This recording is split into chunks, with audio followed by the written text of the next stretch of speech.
بسم اللہ الرحمن الرحیم۔ آج کا ہمارا لیکچر نمبر 3 ہے اور اس کے اندر ہم غزوات کے انسیڈنٹس کو اور کچھ امپورٹنٹ انسیڈنٹ جو کہ حضرت محمد صلی اللہ علیہ وسلم جب مدینہ تشریف لے گئے تو اس کے بعد کیا کیا ایونٹ پیش آئے، اور یہ جسٹ 10 سال ہیں کیونکہ 622 میں آپ جو ہیں وہ مدینہ گئے تھے اور 632 میں آپ صلی اللہ علیہ وسلم کی جو ہے وہ وفات ہو گئی تھی، تو یہ 10 سال کے ایونٹ ہیں۔ ان میں ہم دیکھ لیتے ہیں سب سے پہلے کہ سریہ اور غزوہ کے اندر کیا فرق ہے۔ تو ایسی جنگیں جو حضرت محمد صلی اللہ علیہ وسلم کی لائف کے دوران ہوئی مسلمانوں اور کفار کے بیچ میں، لیکن اس میں حضرت محمد صلی اللہ علیہ وسلم نے خود حصہ نہیں لیا، صرف ان کی آرمی گئی، ایسی جنگوں کو سریہ بولا جاتا ہے۔ ان کی تعداد جو ہے وہ 53 سے 56 کے درمیان نوٹ کی جاتی ہے کہ 53 سے 56 کے درمیان یہ ہیں سریاز۔ اس کے بعد غزوہ، اس کا آپ لوگوں کو ویسے بھی آئیڈیا ہے کہ وہ بیٹلز جس میں حضرت محمد صلی اللہ علیہ وسلم نے بذات خود حصہ لیا ہے۔ یہ 27 بیٹلز ہیں، 27 جنگیں ہیں، اور ان میں سے 12 کا ذکر قرآن پاک میں ملتا ہے۔ اب یہ ڈفرینٹ جو پوائنٹس ہیں، یہ ڈفرینٹ ایم سی کیوز کے حوالے سے ہیں کہ ٹوٹل غزوات کتنے ہیں، 27، اور قرآن پاک میں کتنوں کا ذکر ملتا ہے، 12 کا۔ اب ہم دیکھتے ہیں کہ یہ جتنے غزوات ہیں، جتنے سریاز ہیں، یہ مکی پیریڈ میں نہیں ہوتے۔ وہ لائف جو حضرت محمد صلی اللہ علیہ وسلم نے مکہ میں گزاری 571 میں جب پیدا ہوئے اور 622 میں ہجرت کی، اس سے پہلے کسی قسم کی کوئی جنگ یا جو ہے کوئی غزوہ ہمیں نہیں ملتا۔ ساری جو یہ فائٹس ہیں وہ ہمیں ملتی ہیں مدنی پیریڈ میں۔ اس کی وجہ یہ ہے کہ مکہ کے اندر بیسیکلی مسلمانوں کی ایک تو گورنمنٹ کوئی نہیں تھی۔ جنگ جب بھی ہوگی کوئی سی دو گورنمنٹس کے درمیان یا کسی دو بڑے گروپوں کے درمیان ہوگی۔ مسلمان ویسے بھی تعداد میں کم تھے۔ جب آپ صلی اللہ علیہ وسلم مدینہ تشریف لے گئے، وہاں جا کے آپ نے سب سے پہلے میثاق مدینہ کی، وہاں جو ڈفرینٹ قبائل رہتے تھے ان کے درمیان ایک معاہدہ تشکیل پایا کہ آپس میں ایک دوسرے کا ساتھ دیں گے، لڑیں گے نہیں، لوگوں کے حقوق کو وضع کیے، اور مدینہ کے آپ صلی اللہ علیہ وسلم خود جو ہیں وہ نگران بن گئے، چیف بن گئے۔ اب جب وہ یہ سارے معاملات ہو گئے تو جو قریش مکہ تھے انہوں نے یہ چیز انہوں نے دیکھی کہ ہم نے تو بیسیکلی نعوذ باللہ حضرت محمد صلی اللہ علیہ وسلم کو قتل کرنے کی سازش کی تھی اور سپریس کرنے کی کوشش کی تھی اسلام کو، لیکن مدینہ جا کے تو اسلام جو ہے وہ اور تیزی سے پھیلنا شروع ہو گیا، تو وہ لوگ مسلمانوں کے اوپر حملہ کرتے تھے، اور جنگوں میں مسلمانوں نے بیسیکلی اپنا ڈیفنس کیا ہے۔ ہم آگے جتنی بھی دیکھیں گے غزوات ہوتے ہیں اس کے اندر مسلمان اپنا ڈیفنس کرتے ہیں کہ قریش مکہ حملہ کرتے ہیں ہم پہ اور ہم اس کے اندر ڈیفنس کرتے ہیں۔ اور کچھ جنگیں ایسی ہیں جس میں جنگوں کی ڈیفرنٹ ٹائپ ہوتی ہے، جس میں سے ایک تو ہو جاتی ہے ڈیفنسو جنگیں، جس میں جب کوئی دشمن آپ پہ حملہ کرے تو آپ اس کو پیچھے کی طرف دھکیلیں۔ پھر ایک جنگ ہوتی ہے پری ایمپٹیو جنگ۔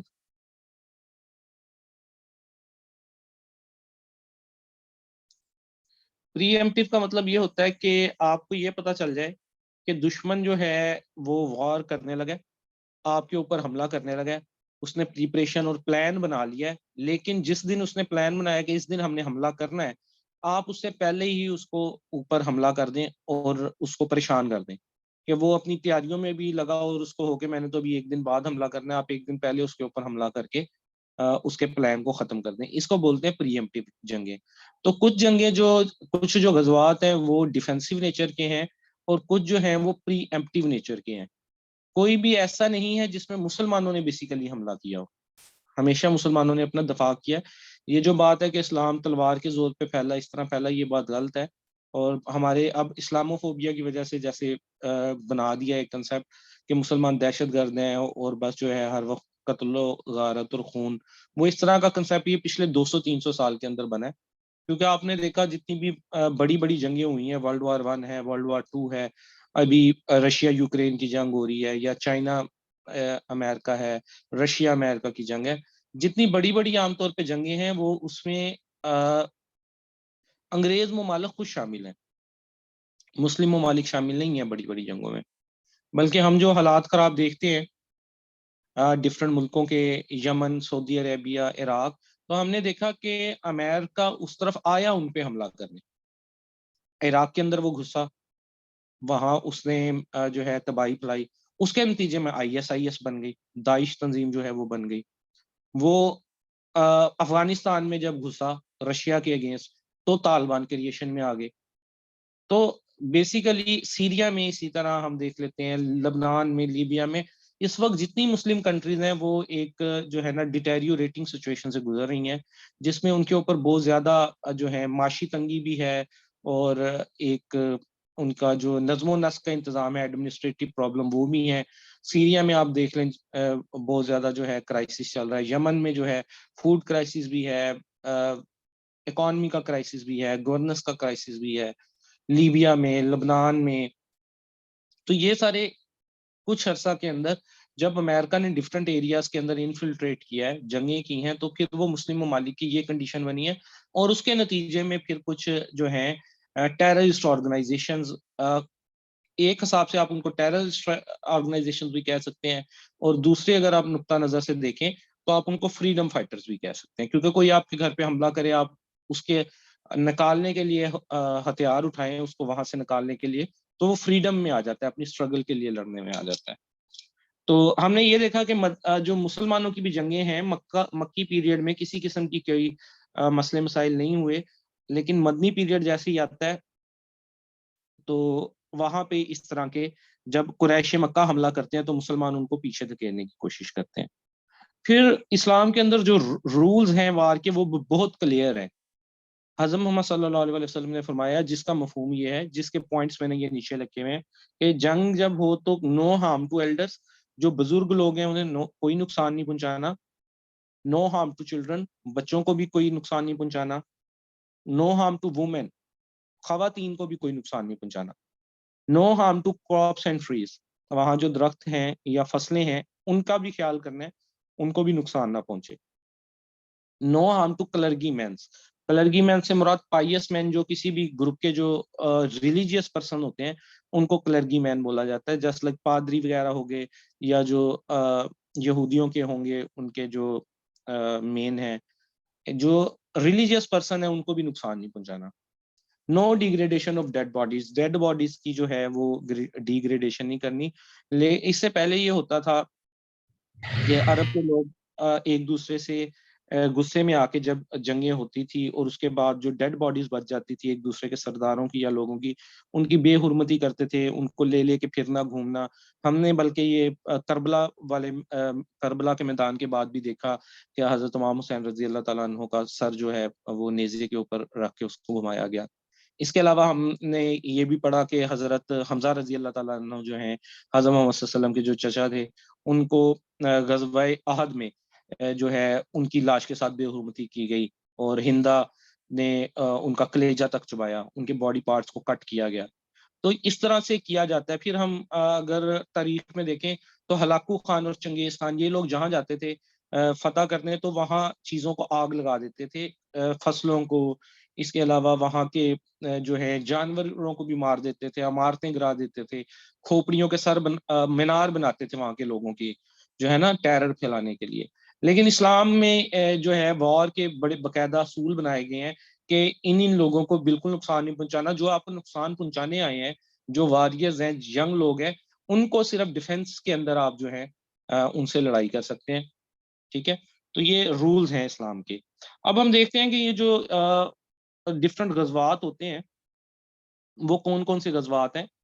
تو جیسا کہ میں نے آپ کو بتایا کہ 622 کو مدینہ ہجرت کر گئے اور 632 تک، یہ ہمارے پاس 10 سال سامنے آتے ہیں، اور یہ ہجرت کے 10 سال ہیں. ہم ان کو یوں پڑھتے ہیں: یکم ہجری، 2 ہجری، 3 ہجری، 4، 5، 6، 7، 8، 9، 10، اور 11 ہجری میں حضرت محمد صلی اللہ علیہ وسلم کی وفات ہوتی ہے. تو یہ ٹوٹل 11 سال ہیں. انہی کے اندر ایک ترتیب وائز غزوے ہوتے ہیں، اور ان میں آپ دیکھیں کچھ کے نام پہلے دیکھ لیں.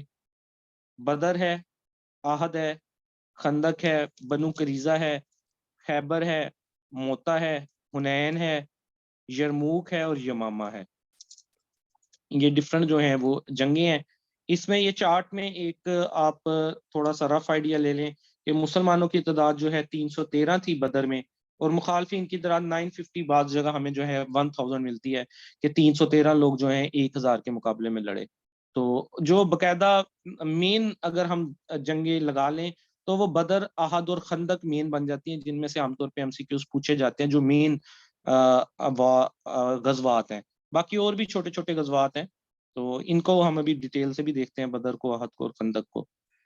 تو احد میں بھی جو ہے مسلمانوں کی تعداد آپ دیکھیں 700 مسلمز ہیں، مخالفین جو ہیں وہ 3000 کی تعداد ہے۔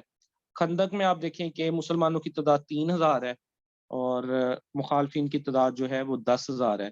سیملرلی باقیوں میں کچھ کی آپ نے تعداد یاد کرنی ہوتی ہے، یہ جو اوپر والے ہیں بدر، احد اور خندق، باقیوں کی آپ نہ بھی تعداد یاد کریں تو اتنا فرق نہیں پڑتا، لیکن ایک آئیڈیا کے طور پہ آپ کے سامنے یہ چارٹ ہے کہ آپ کو آئیڈیا ہو جائے کہ کتنی تعداد میں جو ہے مسلمان کم تعداد میں ہونے کے باوجود جو ہے وہ زیادہ لوگوں سے لڑتے رہے ہیں۔ اور ان میں اگر آپ دیکھیں مسلمانوں کے کمانڈر، کون کمانڈر تھا، تو جو یہاں بدر سے حنین تک کی ہیں غزوات، ان میں حضرت محمد صلی اللہ علیہ وآلہ وسلم نے خود ایز اے کمانڈر پارٹیسپیٹ کیا ہے۔ اور اس کے بعد جو یرموک اور یمامہ ہے، اس کے اندر حضرت خالد بن ولید رضی اللہ تعالیٰ عنہ نے مسلمانوں کو ریپرزینٹ کیا ہے۔ حضرت خالد بن ولید جو ہیں وہ ایک مسلمانوں کے بہت بڑے واریر رہے ہیں، ان کو سوورڈ آف اللہ بھی کہا جاتا ہے، اللہ تعالیٰ کی تلوار، اور انہوں نے بڑی جو ہیں جنگیں اور غزوات کے اندر جو ہیں کارنامے سے انجام دیے ہیں۔ پہلے یہ بھی جو ہیں وہ غیر مسلم تھے، اور کچھ جنگیں انہوں نے مسلمانوں کے اگینسٹ بھی لڑی ہیں، جسٹ لائک بدر، احد وغیرہ، اس چیز میں یہ کفارے کی طرف سے شریک ہوتے تھے۔ لیکن 6 ہجری کے اندر جو ہے یہ انہوں نے اسلام قبول کر لیا تھا ڈیورنگ دا، یہ جو ہمارا واقعہ ہوتا ہے حدیبیہ کا 6 ہجری میں، صلح حدیبیہ ایک واقعہ ہوتا ہے، آگے ہم دیکھتے ہیں، اس کے اندر انہوں نے پھر بعد میں اسلام قبول کر لیا تھا، اور پھر مسلمانوں کے لیے ڈفرنٹ جنگوں میں انہوں نے خدمات سر انجام دی ہیں۔ اگر ان جنگوں کو کچھ ہم دیکھیں، اگر ہم بات کر لیں پہلے غزوے کی، تو پہلا جو غزوہ ہے وہ 1 ہجری میں ہوتا ہے، اس کو بولا جاتا ہے ابوا، ابوا یا ویدان۔ ابوا اس کو بولا جاتا ہے کیونکہ یہ وہی میدان جہاں پہ حضرت آمینہ رضی اللہ تعالیٰ عنہ کی جو ہے قبر ہے، جہاں پہ میں نے آپ کو بتایا تھا مکہ اور مدینہ کے درمیان یہ ایک ایریا ہے۔ جب یہ گزر رہے تھے جو ہیں حضرت محمد صلی اللہ علیہ وسلم اپنی والدہ کے ساتھ، تو درمیان میں اس جگہ پہ ڈیتھ ہوئی تھی حضرت آمینہ رضی اللہ تعالیٰ عنہ کی، تو یہاں پہ ان کی قبر مبارک موجود ہے۔ تو یہ مطلب کہ ایک میدان ہے جو کہ موجود ہے مکہ اور مدینہ کے درمیان۔ اب قریش مکہ نے پہلی 1 ہجری میں جب میثاق مدینہ ہو گئی، آپ صلی اللہ علیہ وآلہ وسلم نے جو ہے ایک ریاست کی بنیاد رکھ دی اور نظم و نسق چلنے لگ گیا، تو قریش مکہ نے یہ دیکھا کہ یہ تو جو ہے اسلام کو پھیلا رہے ہیں، تو انہوں نے مسلمانوں کے اوپر حملہ کرنے کا پلان بنایا۔ مسلمانوں کو جو ہے اس بات کا پتہ چل گیا، اور مسلمان جو ہیں وہ اپنا لشکر لے کے، جس میں صرف 70 لوگ تھے، 70 لوگ صرف شامل تھے جس میں مسلمانوں کی طرف سے، وہ لوگ پہنچے۔ تو قریش مکہ دوسری طرف سے آ رہے تھے، تو قریش مکہ اور یہ جو ہیں جس میدان میں ان کا ٹاکرا ہوا وہ ابوا کہلاتا ہے۔ آل دو کسی قسم کی کوئی لڑائی نہیں ہوئی دونوں گروپس کے درمیان، بلکہ جو ہے وہ ایک پیس ایگریمنٹ طے پا جاتا ہے کہ ابھی ہم ایک دوسرے سے لڑائی وغیرہ نہیں کریں گے، اور واپس جاتے ہیں۔ تو دونوں گروپ جو ہیں وہ واپس چلے گئے۔ اس کے بعد 2 ہجری میں، 2 ہجری میں، اور انگریزی سال یہ بن جاتا ہے 624 اے ڈی، اور اے ایچ آفٹر ہجرا، اے ڈی اینوڈوملی، انگلش سال 624 اور مسلم سال جو ہے وہ 2 ہجری کے اندر جنگ بدر ہوتی ہے۔ اور جنگ بدر کے اندر بھی یہ ہوتا ہے کہ جو کفار مکہ ہیں وہ ابو جہل کی قیادت میں، یہ لیڈر ہوتا ہے ایک مکہ کے ٹرائب کا، ابو جہل، بنو مخزوم قبیلے سے اس کا تعلق ہوتا ہے، بنو مخزوم۔ تو یہ لوگ جو ہیں حملہ کرتے ہیں۔ اب جب یہ لوگ حملہ کرتے ہیں تو مسلمانوں کو پتہ لگتا ہے کہ ہم پہ حملہ ہونے لگا ہے، تو جو مسلمان ہیں یہ سارے اکٹھے ہوتے ہیں، ٹوٹل 313 مسلمان بنتے ہیں۔ ان 313 مسلمانوں کو السابقون الاولون بھی کہا جاتا ہے۔ ارلی فور رنرز جنہوں نے شروع کی جو ہے لڑائی کے اندر ساتھ دیا، اور اس میں جتنے صحابی شامل ہیں ان کو ایک بڑا بلند مقام حاصل ہے کہ ایسے دور میں جب مسلمانوں کے پاس کسی قسم کا کوئی ہتھیار یا ریسورسز نہیں تھے، اور یہ لوگ آپ صلی اللہ علیہ وآلہ وسلم اور دین اسلام کی خاطر جو ہے وہ لڑنے کے لیے نکلے۔ تو اس کے اندر جو ہے مسلمانوں کے 14 جو ہیں، مسلمانوں کے 14 جو ہیں وہ صحابی ان کی شہادت ہوئی تھی، اور کفار مکہ جو ہیں ان کے 70 لوگ جو ہیں وہ مارے گئے تھے، اور مسلمانوں نے جو کفار کو ہے وہ پیچھے دھکیل دیا تھا، واپس جانے کی طرف بھیج دیا تھا۔ اور یہ جنگ بدر ہی ہے جس کے اندر جو ابو جہل ہے اس کی ڈیتھ ہو جاتی ہے۔ ابو جہل بیسیکلی لیڈر ہوتا ہے غزوہ بدر میں، اور آپ نے وہ ہم یہ پڑھتے آ رہے ہیں 9th 10th میں کہ معاذ اور جو ہے مواز دو بچے ہوتے ہیں، وہ جنگ کے لیے جو ہیں حملہ کرتے ہیں اس کے اوپر، لیکن وہ صرف اس کو زخمی کرتے ہیں، اس کو زخمی کر دیتے ہیں، اور بعد میں جو ہے حضرت عبداللہ ابن مسعود رضی اللہ تعالیٰ عنہ وہ جو ہیں اس کو قتل کر دیتے ہیں۔ تو اس جنگ کے نتیجے میں مسلمان جو ہیں وہ فتح حاصل کر لیتے ہیں، کیونکہ جو ان کا ایک عزائم ہوتے ہیں مسلمانوں پہ حملہ کر کے مدینہ کو جو ہے کا نظام خراب کرنے کا۔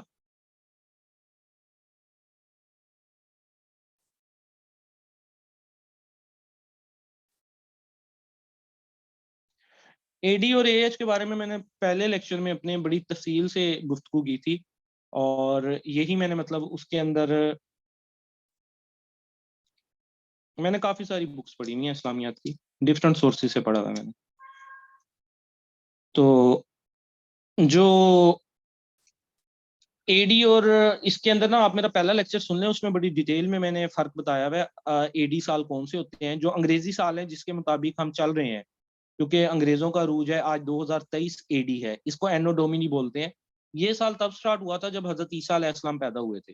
یکم اے ایچ اس سال کو، یکم اے ڈی اس سال کو بولا جاتا ہے اینو ڈومینی۔ اور ہجرت کا سال 622 سے، مسلمانوں کا جو کیلنڈر ہے وہ 622 سے سٹارٹ ہوتا ہے، جب حضرت محمد صلی اللہ علیہ وآلہ وسلم مدینہ کی طرف ہجرت کرتے ہیں۔ اے ایس سے مراد آفٹر ہجرہ، ہجرت کے بعد۔ آپ لوگ جب آپ صلی اللہ علیہ وسلم مدینہ میں آ جاتے ہیں اور مدینہ میں 10 سال گزارتے ہیں، 10 سال اور تقریباً 11 سال بن جاتے ہیں، تو یہ 11 ہجری کے سال ہیں، اور پھر وہیں سے یہ کیلنڈر سٹارٹ ہوتا آج تک آتا ہے۔ اس وقت جو ہے وہ 1444 ہجری ہے۔ باقی اس کو آپ میرے پہلے لیکچر اسلامیات میں سنیں تو اس کے اندر میں نے ڈیٹیل کے اندر بتایا ہے یہ اس کا فرق۔ اس کے بعد جی نیکسٹ ایئر میں 3 اے ایچ میں 3 ہجری کے اندر نیکسٹ جو ہے وہ غزوہ ہوتا ہے جس کو غزوہ احد بولا جاتا ہے۔ یہ 625 کے اندر ہوتا ہے انگریزی سال کے مطابق، 3 ہجری کے اندر۔ اس کے اندر جو ہے تقریباً 1000 مسلمان ہوتے ہیں۔ یہاں پہ تھوڑی سی تعداد اس چارٹ کے اندر اوپر نیچے لکھی ہوئی ہے، میں آپ کو ایم سی کیوز کے حوالے سے ایک فائل بھیجوں گا غزوات کے ریلیٹڈ۔ جیسے ہم نے حضرت محمد صلی اللہ علیہ وسلم کی جب ذات کے بارے میں پڑھا تو میں نے آپ کو ایک فائل بھیجی تھی جس میں حضرت محمد صلی اللہ علیہ وسلم کی ذات سے ریلیٹڈ ایم سی کیوز سے۔ اب آج کا لیکچر جب اینڈ ہوگا تو لیکچر کی پی ڈی ایف اور آپ کو ایک فائل بھیجوں گا جس میں غزوات انسیڈنٹ کا ذکر ہے کہ کون کون سے غزوے کب ہوئے، غزووں کے نام کے ڈفرنٹ میننگ جو ہے، جیسے بدر ہے تو بدر ایک میدان کا نام ہے، احد ہے تو وہ پہاڑ کا نام ہے۔ اسی طرح مزید ان کی detail M C Q point کی تقریباً 130 کے راؤنڈ اباؤٹ اس میں ایم سی کیوز ہیں غزوہ سے ریلیٹڈ، تو وہ بھی آپ یاد کر لیں گے۔ یہ احد میں جیسے 1000 مسلمان تھے، اور اس میں 70 مسلمان جو ہیں شہید ہوئے تھے غزوہ احد میں،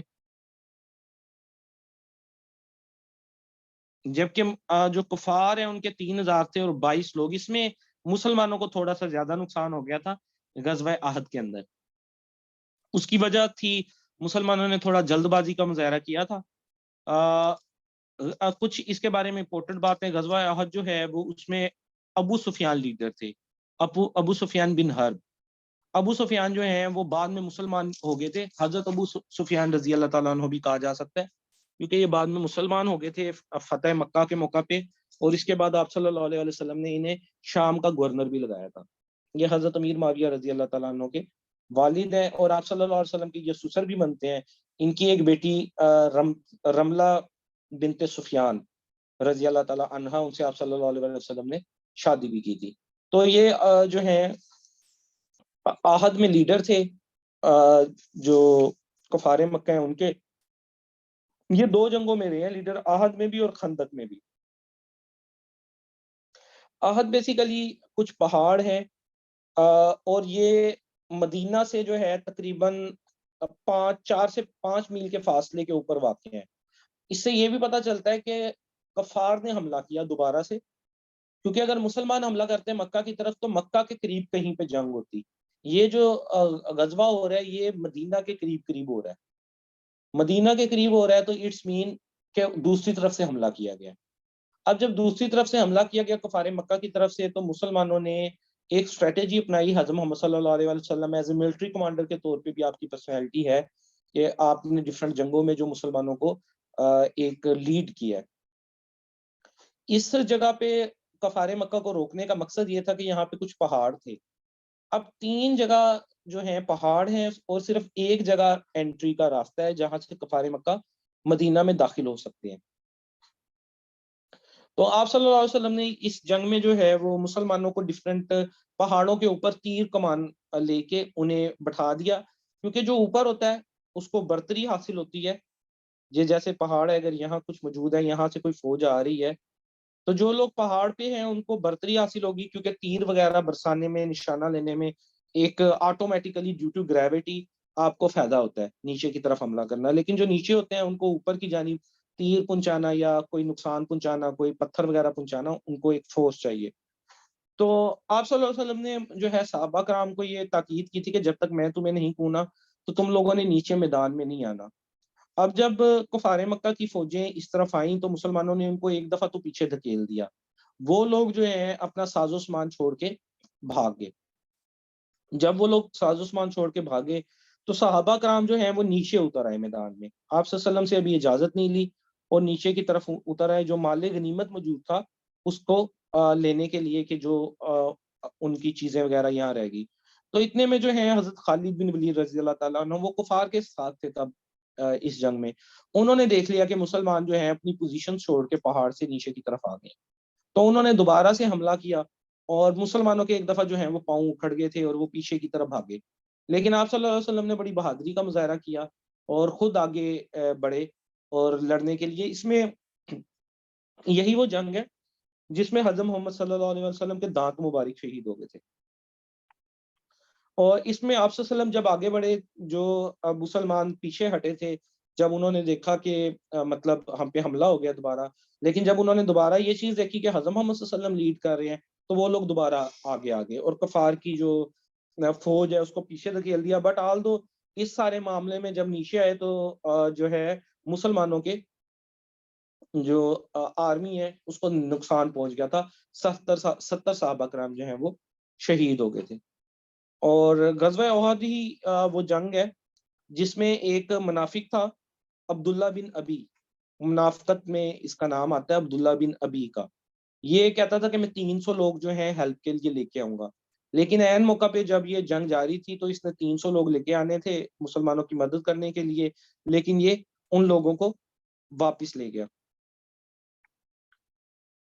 اس کے علاوہ احد کے اندر جو ہے حضرت حمزہ رضی اللہ تعالیٰ عنہ جو آپ صلی اللہ علیہ وسلم کے چچا تھے، وہ ان کی شہادت بھی جو ہے وہ غزوہ احد کے اندر ہوتی ہے. اور وہ جو ہندا عورت ہوتی ہے وہ ان کا جو ہے کلیجہ چباتی ہے اور ان کی لاش کی بے حرمتی کی جاتی ہے. حضرت حمزہ رضی اللہ تعالیٰ عنہ کو سعید الشہداء بھی کہا جاتا ہے.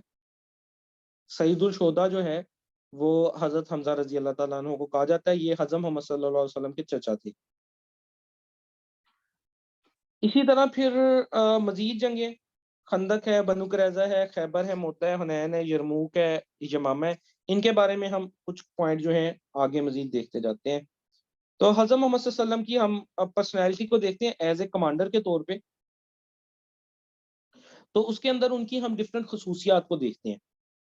جیسے بریوری ایک آپ صلی اللہ علیہ وسلم کی خصوصیت ہے، بہادری. تو اس کا مظاہرہ ہم نے دیکھا کہ عہد کی لیڈرشپ کے اندر کہ سارے جب پیچھے ہٹ رہے ہیں تو آپ صلی اللہ علیہ وسلم جو ہیں خود آگے بڑھ رہے ہیں اور جو ہے آرمی کو لیڈ کر رہے ہیں. پھر اسی طرح ایکویلٹی برابری یہ نہیں ہے کہ آپ صلی اللہ علیہ وآلہ وسلم جو ہے خود کو یہ سمجھ رہے ہیں کہ میں تو نبی ہوں اللہ پاک کا آخری، یا میں جو ہے پورے مدینہ کا جو اس وقت حکمران ہوں، تو خود کوئی پروٹوکول وغیرہ لینا، ایسا نہیں تھا، بلکہ باقی لوگوں کے ساتھ خود کو ایکول رکھا ہوا تھا۔ اس کی مثال خندق میں ملتی ہے، غزوہ خندق۔ غزوہ خندق جو ہے وہ ہوتی ہے آپ کی 5 ہجری میں۔ 4 ہجری میں ایک واقعہ ہوتا ہے جس کو بولا جاتا ہے رجی۔ جیسے 2 کے اندر ہم نے پڑھا ہے، اب ایک میں ہم نے پڑھا ہے کہ غزوہ ابوا ہوا ہے، دوسرے میں ہم نے پڑھا ہے کہ بدر ہوا ہے، تیسرے سال میں جو ہے ہجری کے احد ہوتا ہے، اسی طرح چوتھے سال میں بھی ایک غزوہ ہوتا ہے جس کا نام ہے رجی۔ لیکن یہ بھی بیسیکلی جیسے پہلے سال ابوا کے اندر کوئی لڑائی نہیں ہوتی، صرف فوجوں کا آمنا سامنا ہوتا ہے، تو اس کے اندر بھی اس طرح ہوتا ہے، اس لیے بہت زیادہ اس کو پڑھا نہیں جاتا یا اس کی ڈیٹیل میں نہیں جایا جاتا، صرف اس کی ڈیٹ یاد رکھی جاتی ہے کہ 4 ہجری میں جو غزوہ ہوا اس کا نام بیٹل آف رجی تھا۔ 5 ہجری میں غزوہ خندق ہوتا ہے۔ غزوہ خندق کے اندر جو ہے فوجیں جب حملہ کرتی ہیں تو مسلمانوں کی تعداد جو ہے وہ کم ہوتی ہے۔ مسلمانوں کی آپ تعداد دیکھیں 3,000 ہے، اور مخالفین کی تعداد جو ہے وہ 10,000 ہے، تو تعداد کا 3 گنا فرق ہے۔ مسلمانوں کو آئیڈیا ہو جاتا ہے کہ ہم ابھی یہ مشکل ہو جائے گا ہمیں ڈیفینڈ کرنا، تو حضرت سلیمان فارسی رضی اللہ تعالیٰ عنہ، وہ ایک صحابی ہیں، وہ مشورہ دیتے ہیں کہ ہم ایسا کرتے ہیں مدینہ کے ارد گرد ایک خندق کھول دیتے ہیں۔ خندق کا مطلب ہوتا ہے ٹرینچ، کھڈا کھود دینا، گڑھا کھود دینا۔ تو وہ کھود دیتے ہیں ارد گرد، تو فوجیں یہ ہیں کہ ایریا کراس کر کے مدینہ میں انٹر نہیں ہو سکیں گی۔ تو آپ صلی اللہ علیہ وآلہ وسلم جو ہیں اس مشورے کو سہراتے ہیں کہ انہوں نے ٹھیک مشورہ دیا ہے، اور خندق کھودنے کا عمل شروع ہو جاتا ہے۔ اور اس خندق کھودنے کے عمل میں حضرت محمد مصطفیٰ صلی اللہ علیہ وآلہ وسلم خود بھی حصہ لیتے ہیں۔ ڈیگنگ جو ہے، باقی جس طرح ہر بندے کی باری آتی ہے کہ اتنے اتنے گھنٹے ہر بندے نے کام کرنا ہے، تو حضرت محمد صلی اللہ علیہ وسلم بھی باقیوں کی طرح اس کے اندر حصہ لیتے ہیں۔ تو یہ چیز ظاہر کرتی ہے کہ ایکویلٹی کا مظاہرہ کرتے تھے، جس کی وجہ سے جو ہے لوگوں کے اندر ایک جو مسلمان ہے وہ ایک جذبہ آتا ہے کہ جب ہمارا لیڈر ہمارے ساتھ موجود ہے تو ہمیں پیچھے ہٹنے کی ضرورت نہیں ہے۔ پھر آپ صلی اللہ علیہ وسلم کی ایک پراپرٹی ڈیفینسو بھی ہے، کیا یہ نہیں کہ بس جذبات میں آ کے بس آپ کے نہیں جی ہم نے لڑائی شروع کر دینی ہے اور جو ہے ہم جیت ہی جائیں گے، بلکہ یہ بھی دیکھ رہے ہیں موجودہ حالات کو کہ ڈیفینس اپنا کیسے کرنا ہے۔ تو یہ ہم نے خندق کے موقع پر دیکھا، جب آپ صلی اللہ علیہ وآلہ وسلم نے یہ ٹرینچ کو ڈگ کروایا، ایک گڑھے کھدوا دیے تاکہ جو ہے دوسری فوج اس طرف نہ آ سکے۔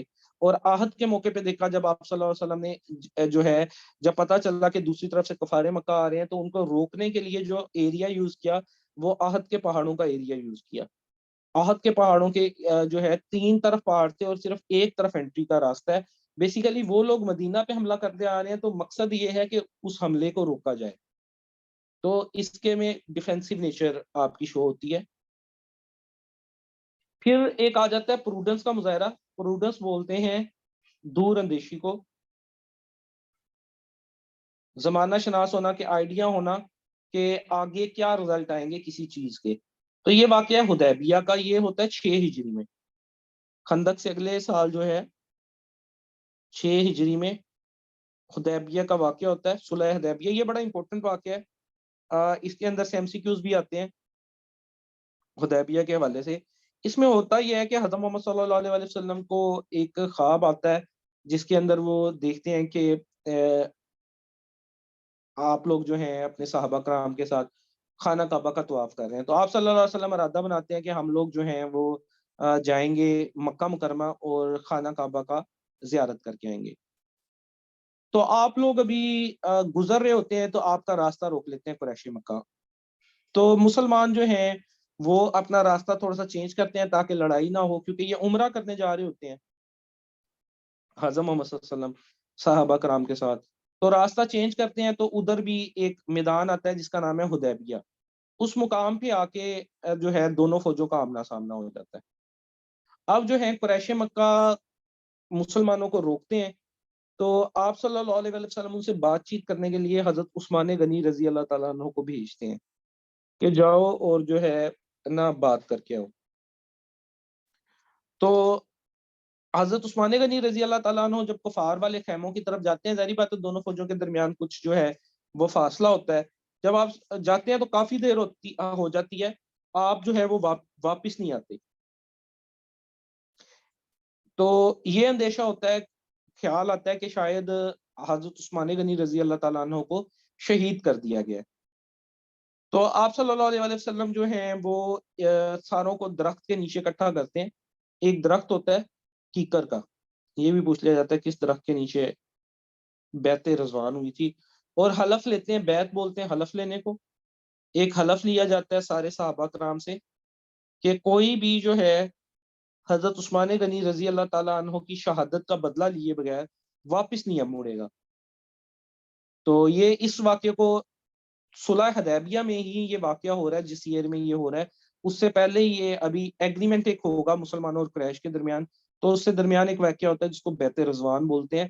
اس میں یہ جیسے کہ میں نے آپ کو بتایا کہ اندیشہ ہوتا ہے کہ شاید حضرت عثمان غنی رضی اللہ تعالیٰ عنہ کو شہید کر دیا گیا، کیونکہ کافی دیر ہو جاتی ہے وہ واپس نہیں آ رہے ہوتے. تو کیکر کے درخت کے نیچے آپ صلی اللہ علیہ وسلم سب سے جو ہے وہ لے لیتے ہیں، بیعت لے لیتے ہیں. حدیبیہ جو ہے بیسیکلی یہ ایک ایریا ہے جو مکہ کے قریب ہے، کیونکہ اس دفعہ مسلمان عمرے کی غرض سے مکہ جا رہے تھے، لیکن جو ہے کفار مکہ نے روک لیا. اس میں جو ہے تقریباً 1400 مسلمان شامل ہوتے ہیں حضرت محمد صلی اللہ علیہ وسلم کے ساتھ عمرہ کے لیے. اور یہ ایک کنویں کا نام ہے حدیبیہ، تو اس مقام کے اوپر یہ قافلے کو روک لیا جاتا ہے. تو پھر وہ پیغام لے کے آتے ہیں واپس کہ آپس میں جو ہے قریش مکہ کہہ رہے ہیں کہ ہم نے جو ہے عمرے کی غرض سے مسلمانوں کو نہیں آنے دینا مکہ کے اندر. تو پھر ایگریمنٹ ایک طے پاتا ہے جس کو بولا جاتا ہے صلح حدیبیہ.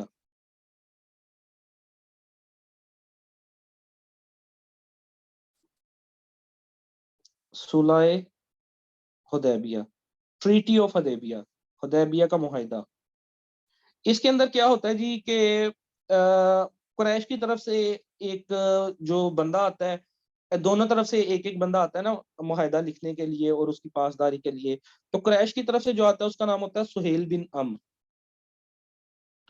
اور جو مسلمانوں کی طرف سے آتے ہیں وہ ہیں حضرت علی رضی اللہ تعالیٰ عنہ. حضرت علی رضی اللہ تعالیٰ عنہ معاہدے کے پوائنٹ لکھنا شروع ہوتے ہیں، تو آپ سب سے اوپر بسم اللہ لکھ دیتے ہیں. تو قریش مکہ اس بات کے اوپر جو ہیں وہ اعتراض اٹھاتے ہیں، وہ کہتے ہیں کہ بسم اللہ کو کاٹ دو، کیونکہ اللہ کے نام سے شروع کرنا تمہارے اندر ہے، ہمارے اندر تو یہ نہیں ہے. جس کے اوپر کچھ صحابی جو ہیں مسلمان ان کو بہت زیادہ غصہ بھی آتا ہے، لیکن آپ صلی اللہ علیہ وسلم ان کو روک دیتے ہیں کہ کوئی بات نہیں، جو ہے اس کو ہم نہیں بسم اللہ سے شروعات کرتے. پھر جو ہے محمد رسول اللہ لکھتے ہیں حضرت کہ معاہدہ کن دو گروپس کے درمیان ہے، قریش اور محمد رسول اللہ صلی اللہ علیہ وسلم کے درمیان. تو قریش اس بات پہ بھی اعتراض اٹھاتے ہیں اور کہتے ہیں کہ یہ جو ہے نا لفظ تم کاٹ دو یہاں سے نا. قریش کے پرسن کا نام تھا سہیل بن عمرو، قریش کی طرف سے جو بندہ آیا تھا اس کا نام تھا سہیل بن عمرو. اب حضرت علی رضی اللہ تعالیٰ عنہ جب وہ لکھ چکے ہوتے ہیں تو وہ کہتے ہیں میں یہ نہیں مطلب کر سکتا کہ یہ نام کو کاٹ دوں، اتنی جو ہے یہ میرے اندر جسارت نہیں ہے. تو حضرت محمد صلی اللہ علیہ وسلم خود ان سے جو ہے لے کے قلم جہاں لکھا ہوتا ہے اس کو کاٹ دیتے ہیں اور ان کو کہتے ہیں کہ تم بتاؤ کہ کیا لکھنا ہے. تو وہ کہتے ہیں تم جو ہے عبداللہ کے بیٹے ہو تو تمہارا نام لکھا جائے گا محمد بن عبداللہ، عبداللہ کا بیٹا محمد. تو آپ صلی اللہ علیہ وسلم اس چیز کے اوپر بھی ایگری ہو جاتے ہیں کہ ٹھیک ہے تم اسی طرح سے اس کو سٹارٹ کر لو. پھر اس معاہدے کی کچھ شکیں ایسی ہوتی ہیں جو مسلمان لوگ جو آپ صلی اللہ علیہ وسلم کے ساتھ صحابہ کرام ہوتے ہیں وہ بہت زیادہ رنجیدہ ہو جاتے ہیں کہ مسلمان ہر پوائنٹ ہی جو ہے کفار کا مانی جا رہے ہیں. اس کے اندر یہ ایک 10 سال کا معاہدہ ہوتا ہے اور وہ لوگ کہتے ہیں قریش کہ اس سال تم لوگ نہیں آؤ گے مکہ میں، عمرہ کرنے کی تم لوگوں کو اجازت نہیں ہے. کچھ مین پوائنٹ اس معاہدے کے. اور دوسرے نمبر پہ یہ ہے کہ اگلے سال جب آؤ گے تو اپنی جو تلواریں ہیں وہ اپنے میانوں کے اندر رکھو گے، تلوار باہر نکالنے کی اجازت نہیں ہوگی. اسی طرح اگر کوئی مکہ کے اندر کوئی بندہ بھاگ نکلتا ہے، مدینہ چلا جاتا ہے پناہ لینے کے لیے، کسی کو قتل کر دیا یا بغیر کسی اور وجہ سے، تو مسلمان اس بندے کو واپس کرنے کے پابند ہوں گے. مکہ کا کوئی بندہ مدینہ چلا گیا کفار مکہ کی طرف سے تو مسلمان جو پابند ہیں کہ اس بندے کو واپس کر دیں گے.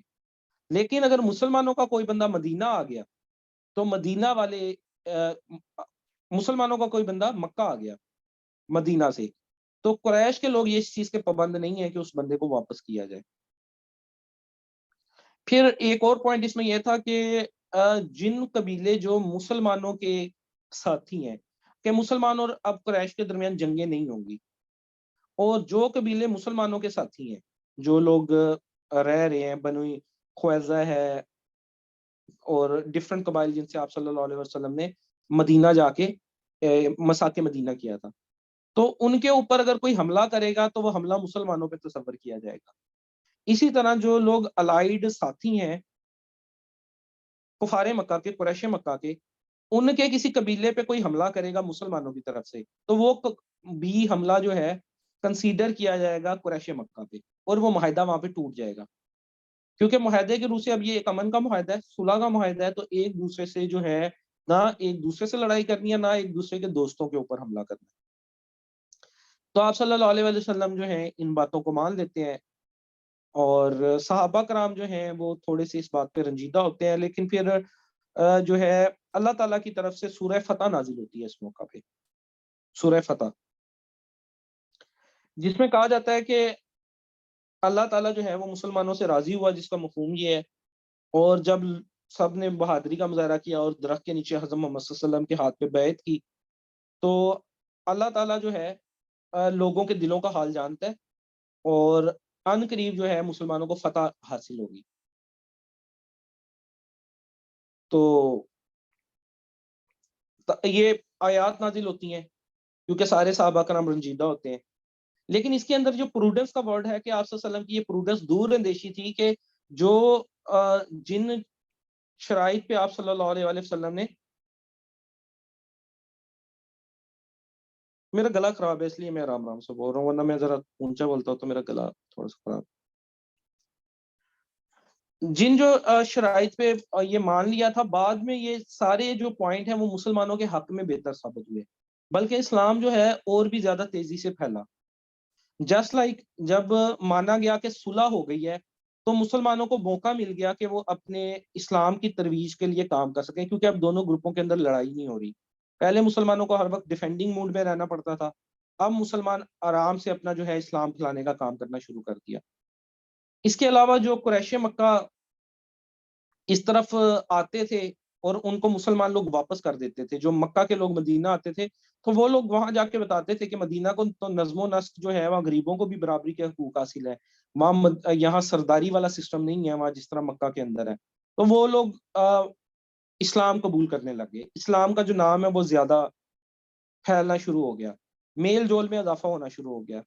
اور پھر جب دو پارٹیز کے درمیان ایگریمنٹ ہوا تو اس کا مطلب قریش مکہ نے مسلمانوں کو ایک الگ ریاست بھی تسلیم کر لیا، کیونکہ جب دو پارٹیز کے درمیان معاہدہ ہوتا ہے تو اس کا مطلب کہ دوسروں نے آپ کو ایکسپٹ کر لیا ہے ایز اے پارٹی.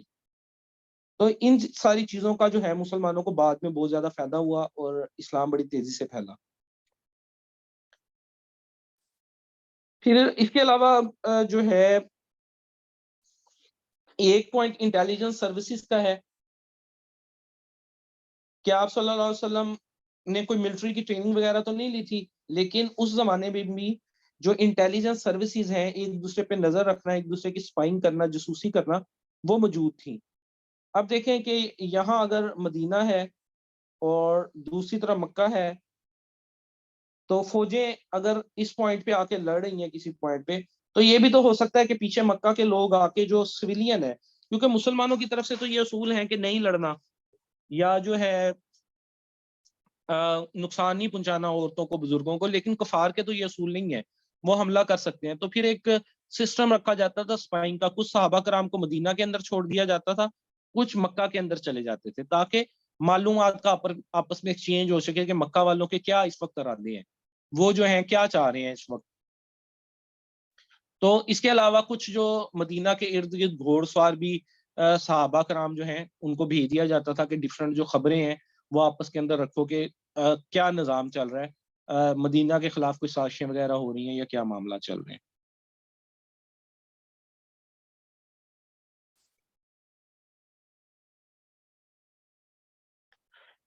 یہ دیکھیے غزوات کے کچھ واقعات میں نے آپ کو بتائے، اور اب ہم یہ ٹائم لائن دیکھتے ہیں کہ ڈفرنٹ واقعات کس کس سال میں ہو رہے ہیں.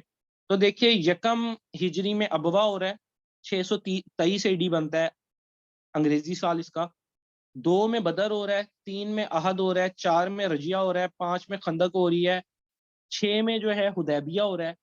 اس کے بعد نیکسٹ سال 7 میں خیبر ہو رہا ہے. خیبر جو ہے یہ جیوش لوگوں کے خلاف تھا، یہودیوں کے خلاف، اور اس میں حضرت علی رضی اللہ تعالیٰ عنہ نے جو ہے وہ خیبر کے ایریا کو فتح کیا تھا. بلکہ جو وہ گیٹ تھا وہ کئی لوگ اٹھاتے تھے اس کو کھولنے کے لیے، آپ نے اس کو ایک ہاتھ سے اکھاڑ کے پرے مار دیا تھا حضرت علی رضی اللہ تعالیٰ عنہ نے. پھر حنین کی جنگ ہوتی ہے 8 ہجری میں. فتح مکہ بھی جو ہے وہ امپورٹنٹ واقعہ ہے، 8 ہجری کے اندر ہوتا ہے 623 میں. اب جو ڈفرنٹ آپس میں کنفرنٹریشنز ہو رہی ہیں، جنگیں ہو رہی ہیں، ان میں جو ایک بہت زیادہ امپورٹنٹ جنگ ہے وہ ہے فتح مکہ کا واقعہ، جس کے اندر مطلب جو ایریا قریش کے پاس ہے مکہ، اس پورے ایریا کو فتح کر دیا گیا. اس میں بھی ہوا یہ کہ قریش مکہ یہ ارادہ رکھتے تھے کہ وہ مسلمانوں کے اوپر حملہ کر دیں گے. تو آپ صلی اللہ علیہ وسلم نے اپنی ایک فوج اکٹھی کی اور یہ سوچا کہ اس سے پہلے کہ وہ لوگ حملہ کریں، ہم لوگ جو ہیں ان کے اوپر حملہ کر دیتے ہیں. اور یہ حملہ ہم ڈفرنٹ ڈائریکشن سے کریں گے. آل دو مسلمانوں کی تعداد تو کم تھی، لیکن حضرت محمد صلی اللہ علیہ وسلم نے جو اسٹریٹجی اپنائی وہ ایک بڑی بہترین اسٹریٹجی تھی، جس نے جو ہے کفار مکہ کو پریشان کر کے رکھ دیا، اور جنگ ہوئے بغیر سرنڈر کر دیا. کفار مکہ نے اپنے ہتھیار ڈال دیے، اور مسلمانوں نے جو ہے مکہ کے اوپر وہ اپنی حکومت مکہ کے اوپر بھی قائم کر لی. اس میں دونوں طرف سے فوجیں چلی. تو حضرت محمد صلی اللہ علیہ وسلم نے جب اس طرف سے چلے تو درمیان میں جب ڈفرنٹ جگہوں پہ پڑاؤ آتا تھا تو کھانا پکانے کے لیے یہ ایک اسٹریٹجی ہے دوسرے کے اوپر ذہنی غلبہ حاصل کرنا. کھانا ایک جگہ نہیں پکاتے تھے فوج کے لیے، کھانا ڈفرنٹ جگہوں پہ پکایا جاتا تھا. اس سے یہ ہوتا تھا کہ دھواں اٹھتا تھا. جب مکہ کی لوگ جو وہاں پہ تیاریاں کر رہے ہیں وہ جب دیکھتے تھے کہ یہ تو کافی ساری جگہوں سے دھواں آ رہا ہے، تو وہ سمجھتے تھے کہ آدمی کا شاید سائز ہی اتنا بڑا ہے، یہ تو بہت زیادہ تعداد میں ہم پہ حملہ آور ہونے جا رہے ہیں، آج ہماری خیر نہیں ہے. تو اس اسٹریٹجی کے تھرو آپ صلی اللہ علیہ وسلم نے ان کے اوپر ایک ذہنی طور پہ غلبہ حاصل کیا، اور پھر ایک ہی طرف سے حملہ نہیں کیا مکہ پہ. مکہ کے ڈفرنٹ جو ہیں وہ انٹری پوائنٹس کے تھرو مکہ کے اوپر حملہ آور ہوئے، جس کی وجہ سے انہیں یہ لگا کہ مسلمانوں کی تعداد اتنی زیادہ ہے کہ یہ تو چاروں طرف سے ہمیں گھیرے میں لے لیا ہے. تو مکہ کے لوگوں نے، قریش مکہ نے ہتھیار ڈال دیے.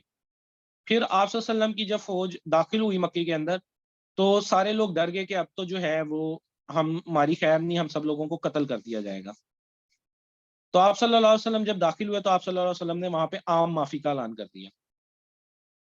حضرت ابو سفیان رضی اللہ تعالیٰ عنہ جو کہ پہلے تھا کفار میں شامل تھا، اس کو بھی معاف کر دیا، اور بلکہ اعلان فرمایا کہ جو بندے ابو سفیان کے گھر میں پناہ لے لیں گے میں ان کو بھی معاف کرتا ہوں، جو لوگ کعبہ میں پناہ لے لیں گے میں ان کو بھی معاف کرتا ہوں. ابو سفیان کا ایک بیٹا جو ہے خانہ کعبہ کے غلاف، جس کو کسوہ بولا جاتا ہے، اس کے اندر چھپنے کی کوشش کر رہا تھا، اس کو باہر نکالا اور اس کو کہا کہ میں نے تمہیں بھی معاف کیا. اور اس کو بولتے ہیں کسی کو معافی دینا. صبر اور معافی کے اندر تھوڑا سا ڈفرنس ہوتا ہے. آپ صلی اللہ علیہ وسلم نے لوگوں کو معافی دی ہے، ہم لوگوں میں یہ پراپرٹی نہیں ہے معافی والی، ہم لوگ صبر کرتے ہیں.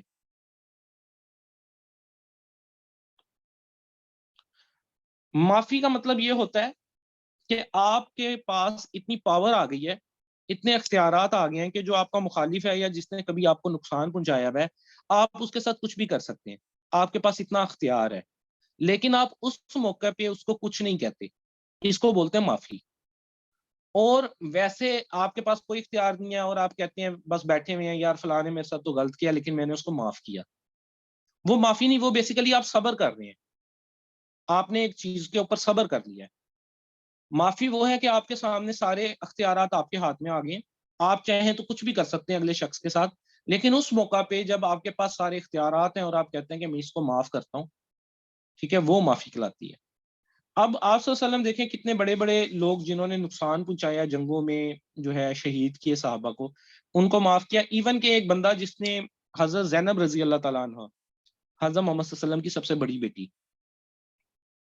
وہ کیمل کے اوپر جا رہی تھی کہیں پہ، تو اس نے دشمنی تھی قریش مکہ کی، تو اس بندے نے آپ کو دھکا دیا، آپ جو ہیں وہ پریگننٹ تھیں، حاملہ تھیں، آپ گری اور آپ کا جو ہے مس کیریج ہو گیا.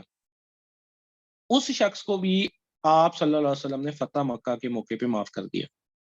مطلب دیکھیں بیٹی سے عزیز تو نہیں بندے کو کچھ ہوتا، اور کوئی اس کے ساتھ اتنا بڑا نقصان پہنچائے. پھر آپ لوگوں کو پتا ہے کہ کس طرح سے تنگ کرتے تھے کفار مکہ، کانٹے رکھ دیے، پتھر وغیرہ مارتے تھے، نماز پڑھے تو اوپر اوجڑی پھینک دیتے تھے. لیکن جب اختیارات آپ کے پاس آ گئے تو آپ نے یہ نہیں کیا کہ فلاں فلاں بندے کو میں نے چن کے اب اس سے بدلہ لینا ہے، بلکہ اللہ کی رضا کی خاطر ان سب کو معاف کر دیا، اور ان لوگوں کو اس چیز پہ قائل کیا کہ تم لوگ جو ہے وہ اسلام قبول کر لو، اسلام کے راستے میں آ لو. اور جو لوگوں نے اسلام قبول کیا ان لوگوں کو ڈفرینٹ سیٹیں بھی دی گئیں، گورنر بنایا گیا جیسے میں نے بتایا حضرت ابو سفیان رضی اللہ تعالیٰ عنہ کو شام کا. اور چونکہ یہ جو خاندان تھا یہ اموی خاندان تھا، حضرت سفیان رضی اللہ تعالیٰ عنہ والا، حضرت امیر معاویہ رضی اللہ تعالیٰ عنہ والا، اس میں حضرت عثمان غنی رضی اللہ تعالیٰ عنہ بھی اسی خاندان کا حصہ تھے. تو یہ ایک بڑا مالدار اور جو ہے پولیٹیکل خاندان تھا جو تجارت کرتے تھے سیریا میں، شام میں. تو یہ لوگ جب مسلمان ہوئے تو اسلام شام میں بھی، یمن میں، اور بڑے دور دور ملکوں تک چلا گیا. بیسیکلی کام جو ہے وہ کیا تھا کہ زیادہ سے زیادہ لوگوں کو مسلمان کرنا، اسلام کے جو ایک دائرہ کار ہے اس کے اندر لے کے آنا. پھر تبوک کا ہوتا ہے غزوہ، غزوہ تبوک. یہ آخری غزوہ ہے جو اس میں آپ صلی اللہ علیہ وسلم نے بذات خود حصہ لیا ہے. اس کے بعد کچھ جو ہیں وہ واقعات ہوتے ہیں، کچھ اور جنگیں ہوتی ہیں، لیکن وہ غزوے میں نہیں آتی. جیسے موتا کا ایک ہوتا ہے جنگ موتا، یہ رومنز کے اگینسٹ ہوتی ہے. اسلام سے پہلے جو ہیں بہت بڑے بڑے جو ہیں امپائرز ہوتے تھے. رومن امپائر، ٹھیک ہے، پرشین امپائر. آپ لوگ شاید انگلش موویز میں بھی دیکھتے ہوں کہ وہ بڑے بڑے امپائر اور انہوں نے اپنی فوجیں رکھی ہوئی ہیں. تو ملک بننے سے پہلے، جیسے آج کل ڈیموکریٹک سسٹم ہے، گورنمنٹس بنی ہوئی ہیں، بارڈرز ہیں، اس سے پہلے جو ہیں امپائرز ہوتے تھے. ان میں رومن امپائر ایک بہت بڑا امپائر تھا، سلطنت روم. تو ان رومنز کے ساتھ ہمارا یہ غزوہ تبوک ہوا تھا، لیکن اس کے اندر بھی بظاہر کوئی خاص آپس میں آمنے سامنے آرمیاں آئی تھی، لڑائی نہیں ہوئی تھی اور واپس مڑ گئے تھے. تو یہ کچھ غزوات کی ٹائم لائن ہے جس کو آپ لوگ as it is year wise اس کو یاد کر لیں گے، اور آپ لوگوں کو یہ امید ہے کہ پیپر میں نہیں بھولیں گے. اسی طرح انہی سالوں میں کچھ اور ڈیٹس بھی ہیں جو ریممبر کرنے کی ہیں. یہ خاص طور پہ سارے لیکچر کا اگر ہم واقعات کو سائڈ پہ کر کے لب لباب نکال لیں، ایک سمری نکال لیں، تو وہ یہ 2 ٹیبل ہیں جو آپ نے بیسیکلی یاد کرنے ہیں، جن میں جو ڈیٹیں ایگزام میں زیادہ سے زیادہ پوچھی جاتی ہیں. دیکھیے 1 ہجری میں جیسے غزوہ ابوا ہوا ہے، اسی میں مساک مدینہ بھی ہوئی ہے، مواخات مدینہ بھی ہوئی ہے. مساک مدینہ ایک چارٹر ہے، ریٹن کانسٹیٹیوشن آپ کہہ لیں کہ دنیا کا سب سے پہلا ریٹن کانسٹیٹیوشن مساک مدینہ ہے. کسی ملک کو چلانے کا جو نظم و نسق ہے وہ مساک مدینہ ہے. مسلمانوں کے مطابق مساک مدینہ ہے، انگریز کہتے ہیں میگنا کارٹا کو. 1215 میں ایک کانسٹیٹیوشن پاس کیا تھا انگریزوں نے جس کا نام تھا میگنا کارٹا.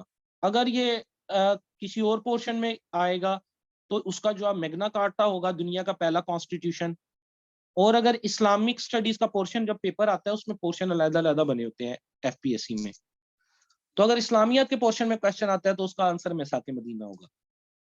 اور اگر جنرل نالج کے میں آتا ہے وہ پھر مساک مدینہ ویسے ہی آپشن میں دیتے ہی نہیں ہے، ویسے بھی پھر وہ میگنا کارٹا اور دائیں بائیں کے اصولوں کو پیش کر دیتا ہے. یہ 1215 میں جو ہے ہوا تھا.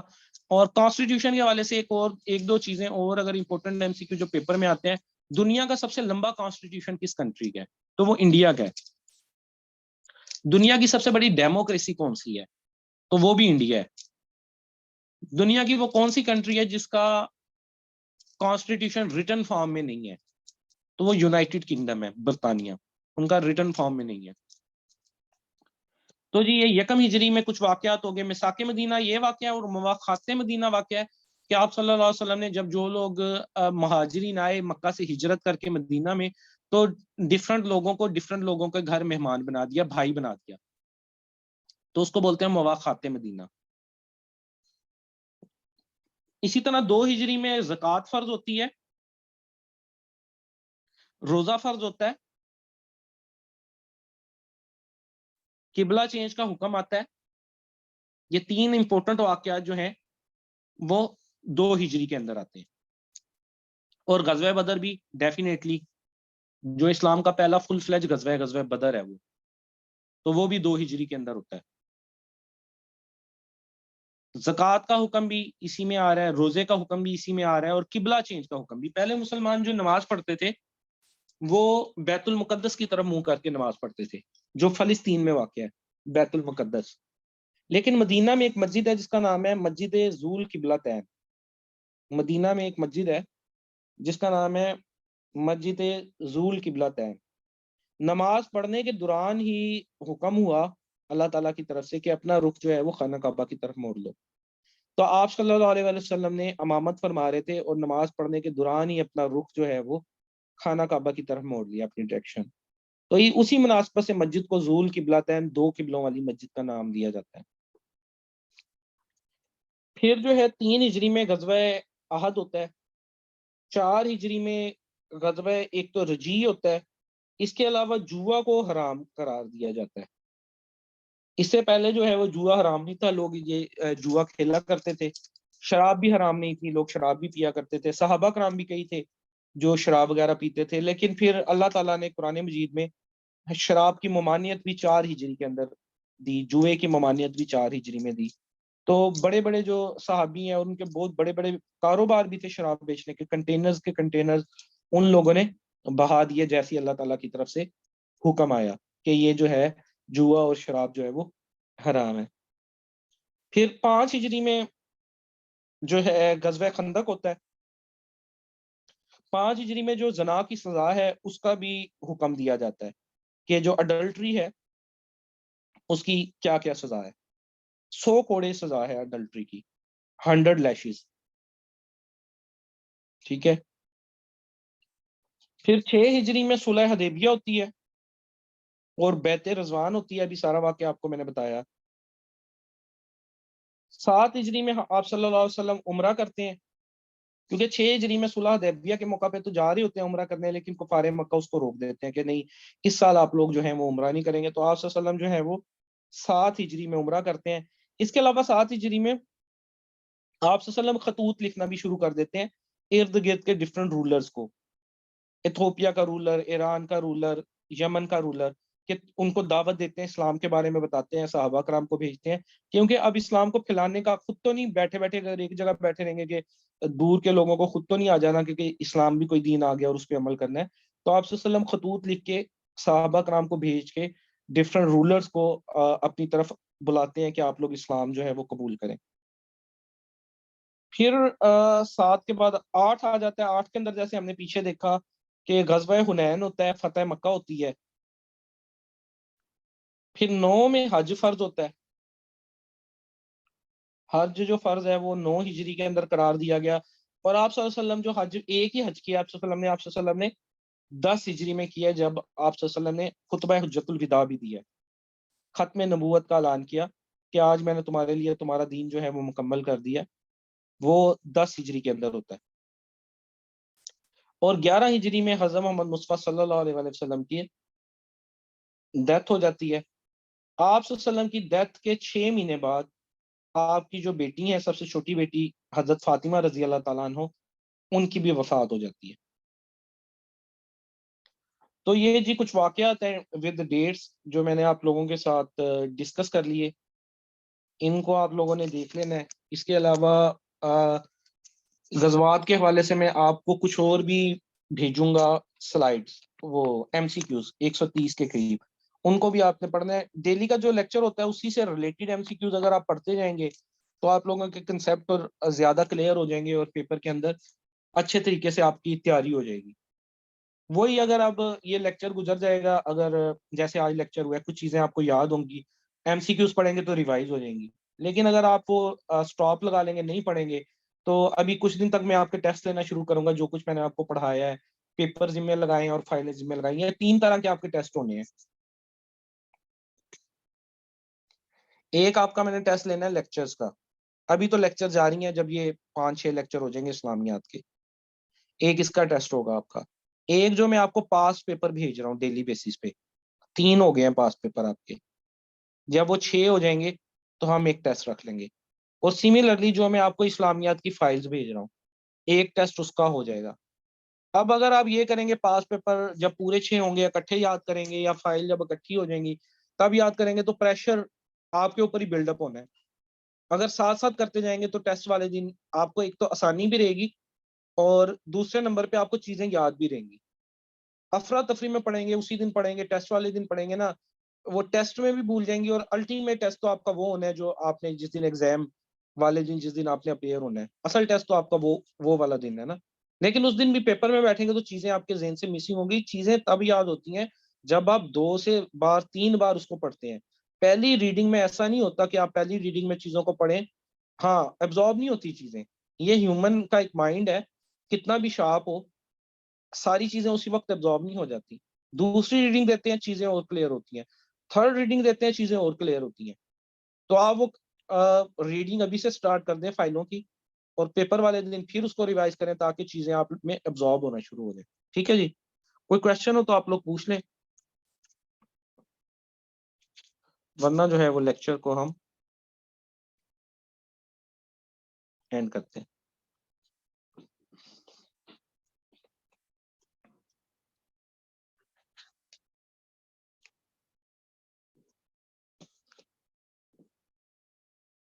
تین بھیجے ہیں، ایک اور بھیج دیا۔ گروپ ٹوٹل ہمارے صرف 2 ہیں جو رجسٹرڈ گروپ ہیں، وہ صرف 2 ہیں۔ اس کے علاوہ اگر آپ نے میرے کوئی اور گروپ جوائن کیے ہوئے ہیں تو وہ ویسے فری آف کاسٹ، اور اس میں ڈیٹا آتا ہے، نیوز پیپر آتے ہیں کچھ، میں اس میں ٹیسٹوں کی روٹین بتا دیتا ہوں، کون سا ٹیسٹ ہونے جا رہا ہے، کس کا رزلٹ آ گیا، وہ علیحدہ ہیں۔ جو رجسٹرڈ گروپ ہیں وہ ایک ہمارا ہے جی کے بیچ کے نام سے، اس کے اندر میں ڈیٹا بھیجتا ہوں۔ اگر اس کے اندر آپ جا کے دیکھیں گے تو آپ دیکھیں گے کہ تیسرا پیپر، تھرڈ پیپر بھی میں نے اس میں آپ کو دے دیا ہے۔ یہ گروپ ایڈمن ریسٹرکٹیڈ گروپ ہے، جس میں جسٹ میں اس لیے ڈیٹا کی چیزیں فائلیں مکس نہ ہو جائیں ہماری ڈسکشن کے دوران، اور ایک گروپ ہم نے جی کے ڈسکشن رکھا ہوا ہے۔ رجسٹرڈ گروپ بس یہی 2 ہیں، باقی گروپ اگر آپ فی الوقت چھوڑنا چاہیں تو چھوڑ دیں، جب سیشن اینڈ ہو آپ دوبارہ سے وہ والے جوائن کر لیں، کیونکہ آپ کئی لوگ کنفیوز ہو جاتے ہیں کہ پتہ نہیں وہ ڈیٹا بھی یاد کرنا ہے جو دوسرے گروپوں میں آ رہا ہے، جو ڈان نیوز پیپر آ رہے ہیں، یا کچھ میں ایم سی کیوز بھیج رہا ہوں یا فائلیں بھیج رہا ہوں، وہ یاد کرنا نہیں ہے۔ اگر آپ سیشن کے دوران یہ اسٹڈی کر رہے ہیں اتنا ہی کام انف ہوتا ہے جو میں آپ کے ذمہ لگا رہا ہوں۔ تو جی کے بیچ گروپ ایڈمن موڈ ہے، اس میں ڈیلی بیسس پہ میں ڈیٹا، کلاس کی روٹین کس وقت ہونی ہے، آج نہیں ہونی ہے یا ٹیسٹ ہونا ہے، وہ اس میں بھیجتا ہوں کلاس کا لنک۔ اور ڈسکشن کے اندر اوور آل ہم ڈسکس کرتے ہیں، کوئی کسی کا کوشچن ہو، کوئی پاس پیپر میں کوئی ایم سی کیو غلط دیا ہوا ہے، اس کو ڈسکس کر لیا جاتا ہے۔ ڈسکس ویسے زیادہ کیا کریں، آپ لوگ بڑا کم چیزوں کو ڈسکس کرتے ہیں، جو چیز یہ شو کرتی ہے کہ آپ لوگ پڑھ نہیں رہے، کیونکہ جو بندہ پڑھتا ہے نا اس کے ذہن میں سوالات پیدا ہوتے ہیں۔ آپ کے ذہن میں اگر سوالات نہیں آ رہے تو اس کا مطلب ہے آپ لوگ پڑھ نہیں رہے، جو مجھے ظاہر ہوتا ہے۔ تو کائنڈلی پڑھنا شروع کر دیں، آگے رمضان آ جانا ہے، رمضان میں بندہ ویسے ہی تھوڑا سا ڈھیلا سا ہو جاتا ہے کیونکہ روزہ رکھا ہوتا ہے، افطاری کے بعد ویسے ہی انرجی لیول لو سا لگ رہا ہوتا ہے نا، پھر تراویحوں کا وقت آ جاتا ہے۔ تو ابھی کچھ دن ہے ان کے اندر تھوڑا زیادہ سپیڈ سے پڑھ لیں، رمضان میں ذرا سپیڈ کو سلو کر لینا، اور عید کے بعد پھر تیز کر لینا، تب تک پھر آپ کے پیپر آ جائیں گے۔ چلیں ٹھیک ہو گیا جی، اللہ حافظ۔